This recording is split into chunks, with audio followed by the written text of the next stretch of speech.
In 2007, the much-celebrated feminist playwright Eve Ensler wrote an essay for Glamour.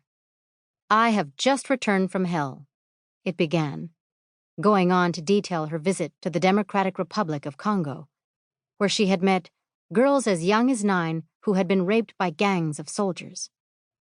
According to its title, the article is about women left for dead and the man who's saving them. But this is not immediately clear. Even while detailing the anguish of Congolese women, Ensler manages to keep the attention on herself. "How do I convey these stories?" she asks. "How do I tell you? I stay for a week at Panzi. Women line up to tell me their stories." Having just recounted a horrific story about Alphonsine, rather than inviting the reader to reflect on that story, she writes, "I look at Alphonsine's petite body and imagine the scars beneath her humble white clothes. I imagine the reconstructed flesh, the agony she experienced after being shot. I listen carefully. I cannot detect a drop of bitterness or any desire for revenge." Writing about the surgery that is needed to repair the fistulas suffered by so many women victims, again she centers herself, saying, "I sit in on a typical operation. I am able to see the fistula," and so on. Her repeated emphasis on what she herself is doing and hearing, rather than on what she sees and hears, strongly suggests that her goal is to show the crucial role that she, a white woman, is playing in the lives of these women. She is eager to enlist the rest of Glamour's readership as well.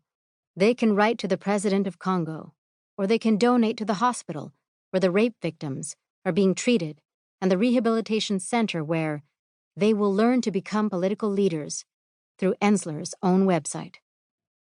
Ensler's article in Glamour demonstrates how the white savior complex intersects with feminism in the 21st century. A white woman takes on the task of speaking for raped and brutalized other women, positioning herself as their rescuer, the conduit through which emancipation must flow.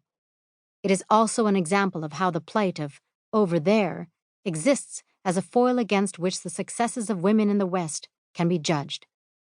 How lucky we are, readers of Ensler's article are encouraged to conclude, mournfully shaking their heads at the circumstances of women who live in less civilized parts of the world. It is notable that the naming or erasure of the identities of women of color is entirely at the whim of the white women telling the story. In cases where people should be mentioned by name, say the nurses and other medical staff, but which may draw attention away from the white woman's central role as savior, they are left out. In others, where confidentiality would be helpful, such as not photographing victims like Nadine, we are told that she has agreed to be photographed if her name is changed. The 2020 annual letter issued by the Bill and Melinda Gates Foundation provides another example of this calculated and deliberate phenomenon, particularly as it relates to the optics of white women benevolently helping Black and brown people. The first image used in the report sets the tone. It features Melinda Gates bending down to meet the eyes of an unnamed Black woman wearing a mask and lying on a hospital bed. The subject's anonymity is typical of this kind of iconography. We may assume that the name has been omitted to protect the woman's privacy, but the pattern continues.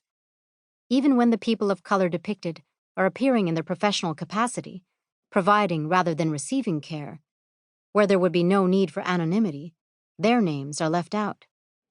Bill and Melinda themselves, the only white people in the photos, are the only people ever named. A visit to the Guguletu Health Clinic features unnamed Black and brown staff. The section on gender opens with Melinda Gates, flanked on either side by 2 unidentified, diminutive brown Indian women.